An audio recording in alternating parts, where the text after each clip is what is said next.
বসন্ত উৎসবে নিশ্চয়ই সকলেই খুব আনন্দ করেছেন।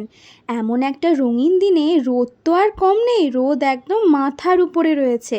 তাই মন ভালো করার সঙ্গে পেট ঠান্ডা রাখার মতন দই বড়ার রেসিপিটি আমি শেয়ার করে নিচ্ছি।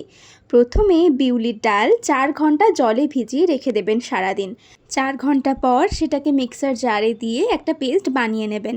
এরপরে সে বিউলির ডালটাকে হাতে করে ফেটিয়ে নিতে হবে বেশ কিছুক্ষণ।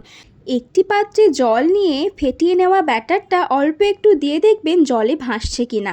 জলে ভাসলেই বুঝবেন ডালের ব্যাটার একদম তৈরি হয়ে গেছে। তারপরে সেটাকে গরম তেলে ভালো করে গোল গোল করে ভেজে নিতে হবে। এখানে আমরা সাদা তেল ব্যবহার করেছি। একটি বড় পাত্রে জল নিয়ে তাতে স্বাদমতো নুন আর গোটা জিরে দিয়ে ভেজে নেওয়া ডালের বড়াগুলোকে এর মধ্যে দিতে হবে।